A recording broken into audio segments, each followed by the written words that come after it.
warahmatullahi wabarakatuh. Perkenalkan, nama saya Iva Haryani dengan NIM 200611100085. Saya dari kelas 3B, Prodi Pendidikan Guru Sekolah Dasar, Universitas Trunojoyo, Madura. Dalam kesempatan kali ini, saya akan membahas artikel tentang dampak COVID-19 terhadap implementasi pembelajaran daring di sekolah dasar. Artikel ini ditulis oleh Wahyu Aji Fatma Dewi dari Universitas Kristen Satya Wacana dengan volume 2, nomor 1 dengan nomor ISSN Media Cetak 26568063 dan ISSN Media Online dengan nomor 26568071 dengan alamat email wahyuajifatmadewi@gmail.com. Baik, sebelum membahas artikel ini, kita perlu mengetahui bahwa dampak COVID-19 sangat berpengaruh pada kehidupan masyarakat, baik itu di bidang politik, sosial, ekonomi, dan juga pendidikan. Tidak hanya memakan korban jiwa, melainkan juga banyak menguras materi. Baik, langsung saja kita membahas artikel mengenai dampak COVID-19 terhadap implementasi pembelajaran daring di sekolah dasar.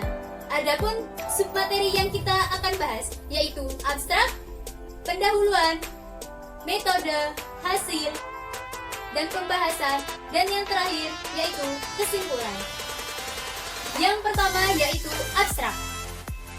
Sebelum itu kita harus mengetahui apa sih abstrak itu? Ya, abstrak merupakan tulisan singkat yang memberikan penjelasan lengkap mengenai isi artikel ilmiah. Berikut ini adalah abstrak yang digunakan pada artikel oleh penulis. Di dalam abstrak terdapat 4 hal yang difokuskan, yaitu terdapat tujuan, metode, hasil dan pembahasan, dan juga kesimpulan. Pada artikel ini, penulis menuliskan bahwa penelitian ini bertujuan untuk mengidentifikasi implementasi pembelajaran daring di rumah pada siswa sekolah dasar akibat dari adanya pandemi COVID-19. Sedangkan metode penelitian yang digunakan yaitu metode penelitian kepustakaan, di mana penulis mengumpulkan informasi dari berbagai macam sumber seperti dokumen, buku, majalah, serta berita. Kriteria artikel dan berita yang dipilih yaitu adanya pembahasan tentang dampak COVID-19 dan pembelajaran daring di sekolah dasar. Nah, dari 10 sumber yang didapatkan, kemudian dipilih yang paling relevan dan diperoleh 3 artikel dan 6 berita yang dipilih. Sedangkan hasil penelitian dari artikel ini yaitu pembelajaran daring di SD dapat terlaksana dengan cukup baik apabila ada kerjasama antara siswa, guru, dan juga orang tua. Kemudian kesimpulan. Kesimpulan di sini memuat latar belakang, diikuti tujuan, kemudian metode, dan juga hasil pembahasan. Pada abstrak dipaparkan latar belakang, kemudian diikuti tujuan, lalu metode, dan hasil pembahasan. Pada abstrak, artikel jurnal ilmiah ini menggunakan 2 kata kunci. Yang pertama yaitu dampak COVID, dan yang kedua yaitu pembelajaran daring. Bagian yang selanjutnya yaitu tentang pendahuluan. Kita bisa lihat gambar di samping merupakan pendahuluan dalam artikel yang ditulis. Apa sih pendahuluan itu? Ya, pendahuluan merupakan bagian dari artikel ilmiah yang berisi uraian permasalahan yang nantinya akan dibahas. Pendahuluan terdiri dari 3 poin penting, yaitu latar belakang, permasalahan, dan juga tujuan. Latar belakang dari artikel ini yaitu tentang kasus COVID-19 yang tengah marak-maraknya terjadi, yang dikutip dari kompas.com pada tanggal 28 Maret 2020. Dampak COVID-19 ini berdampak pada berbagai bidang sosial, ekonomi, pariwisata, dan juga pendidikan. Sehingga Menteri Pendidikan dan Kebudayaan Republik Indonesia mengeluarkan Surat Edaran Nomor 4 Tahun 2020 tentang pelaksanaan kebijakan pendidikan dalam masa darurat.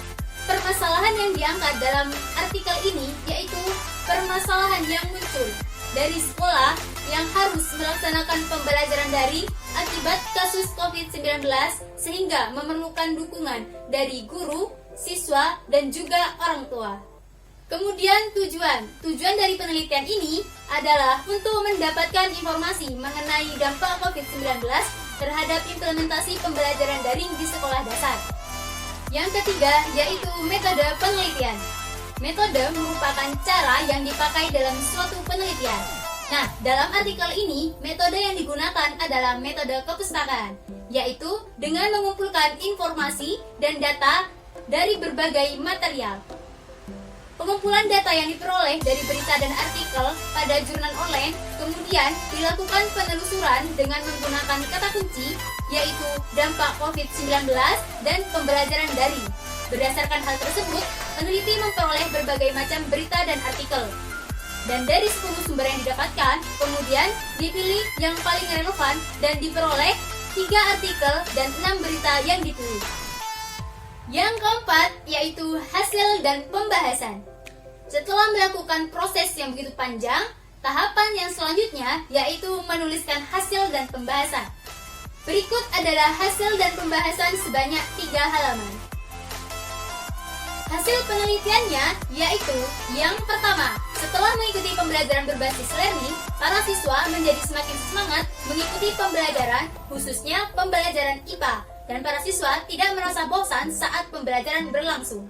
Kemudian yang kedua yaitu diperkuat oleh Vicky dan Putri yang mengatakan blended learning dapat menggabungkan 2 metode pembelajaran konvensional dan daring sehingga bisa membuat siswa merasa nyaman dan aktif dalam mengkonstruksi pengetahuan yang dimiliki.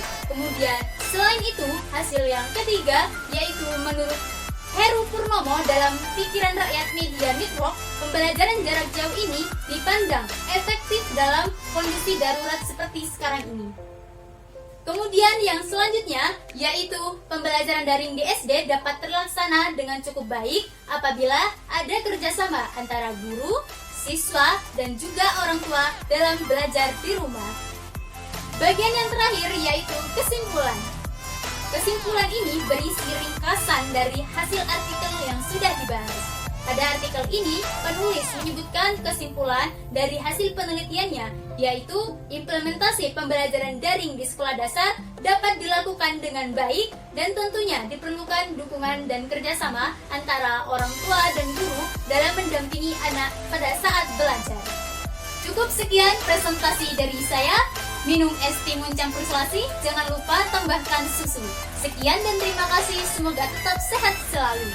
Saya Iva Haryami dari Prodi Pendidikan Guru Sekolah Dasar Universitas Trunajaya Madura mengucapkan banyak terima kasih dan sampai jumpa. Wassalamualaikum warahmatullahi wabarakatuh.